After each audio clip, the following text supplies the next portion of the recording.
Hello friends, आज मैं आपके साथ इकोनॉमिक्स का एक और टॉपिक लेके आया हूँ और टॉपिक का नाम है indifference curve in case of substitute goods. Substitute goods के केस में इंडिफरेंस कर्व कैसी होती है वो डिस्कस करेंगे। अगर आपको पेपर में ये क्वेश्चन आता है तो आपको जिस हिसाब से मैंने लिखा है इस हिसाब से आपको लिखना है, ठीक है। चैप्टर का नाम है इंडिफरेंस कर्व और इस चैप्टर के सारे लिंक्स आपको डिस्क्रिप्शन में मिल जाएंगे। चलिए शुरू करते हैं। सबसे पहले तो हमें लिखना पड़ेगा इंट्रोडक्शन में कि सब्स्टिट्यूट गुड्स होते क्या हैं। तो सिंपल लैंग्वेज में आप लिख सकते हैं, two goods are substitute of one another if they satisfy the same need of the consumer.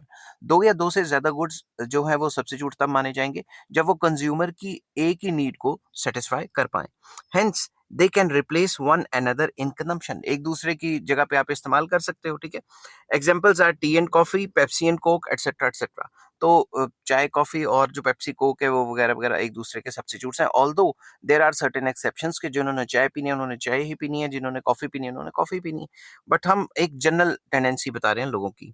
If two goods are substitutes, a rise in the price of one of them will lead to an increase in the demand for another या for other, ठीक है। अगर दो good substitute हैं तो जब भी ए का प्राइस बढ़ता है तो जो डिमांड फॉर बी है वो बढ़ जाती है, क्योंकि सब्स्टिट्यूट है ना एक दूसरे के। अगर एक महंगा होगा तो दूसरे की डिमांड बढ़ जाएगी और अगर एक सस्ता होगा तो दूसरे की डिमांड गिर जाएगी। ये बात आपको याद रखना है कि एक के प्राइस और दूसरे की डिमांड में पॉजिटिव रिलेशन रहता है। तो आप सब्स्टिट्यूट गुड्स को डिफरेंट तरीके से भी डिफाइन कर सकते हो कि these are those goods in which the price of one is positively related to the demand for other. समझ की बात। अब उसके बाद पैराग्राफ चेंज करके मैं लिख रहा हूँ, generally goods are imperfect substitutes. तो आमतौर पे ये भी देखा गया है कि जो गुड्स हैं वो इम्परफेक्ट सब्स्टिट्यूट्स होते हैं। For instance coffee, consumers have a certain liking for coffee and regard tea only as an imperfect substitute of coffee। तो वही बात जो मैंने पहले की थी कि जो कॉफी पीने वाले हैं उनको कॉफी ही पसंद है, मे बी वो चाहे ना पीना पसंद करें, तो सब्स्टिट्यूशन उनके उनके मतलब कंसर्न पर्सन के लिए इतना ज्यादा ना हो, उसके लिए क्या पता वो सब्स्टिट्यूट गुड हो ही ना। Even for the different brands of the same commodity, different consumers have different loyalties due to their personal liking and disliking. अब मान लो एक ही कॉफी का ब्रांड है मगर कॉफी के भी उसमें अलग अलग वेरिएंट्स आते हैं, तो वो एक ही ब्रांड का कोई पर्टिकुलर वेरिएंट पसंद कर सकते हैं, क्या पता दूसरा वो पसंद ही ना करते हो, ठीक है ना। Hence no two substitute goods can be regarded as perfect substitutes of one another. तो कोई भी जो दो गुड्स हैं वो एक दूसरे के परफेक्ट सब्स्टिट्यूट्स नहीं हो सकते, ठीक है। ये तो मतलब हम ये कह रहे हैं कि भाई परफेक्ट सब्स्टिट्यूट्स ढूंढना भी काफी मुश्किल हो जाता है इकोनॉमिक्स में, ठीक है।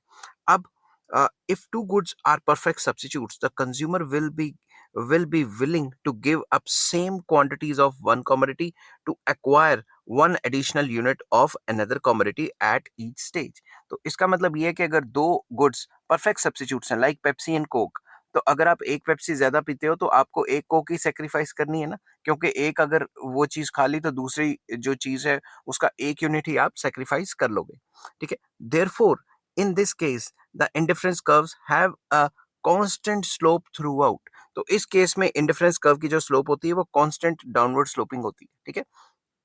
It can be explain with the help of diagram. तो डायग्राम में मैंने यहाँ एक्स गुड दे दिया, वाई गुड दे दिया, आप टी एंड कॉफी भी लिख सकते हो। तो इसमें ये जो कर्व है ये डाउनवर्ड स्लोपिंग होगी और इसकी जो स्लोप होगी वो इस हिसाब से बनेगी कि अगर मैं एक यूनिट ज्यादा खा रहा हूँ एक्स गुड का तो मैं एक ही यूनिट कम खा रहा हूँ वाई गुड का। मैंने यहाँ पे एक और यूनिट ज्यादा खाया, एक और यूनिट कम कर दिया। In this figure the consumer is willing to give up equal quantities of Y good to acquire one additional unit of X good. मतलब अगर आपको एक्स गुड चाहिए एक एक ज्यादा तो आपको एक एक कम मतलब सेक्रीफाइस करना पड़ेगा। क्या करना पड़ेगा सेक्रीफाइस?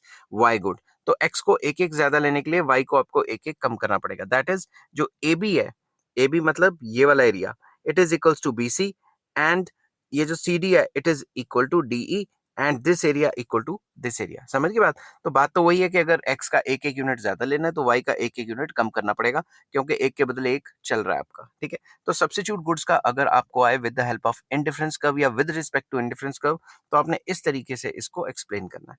आई होप ये वीडियो आपको पसंद आई होगी। अगर पसंद आती है तो please like share and subscribe. Next topic मैं डिस्कस करूंगा indifference curve in case of complementary goods. उसका भी लिंक आपको डिस्क्रिप्शन में मिल जाएगा। Till then take care, bye bye.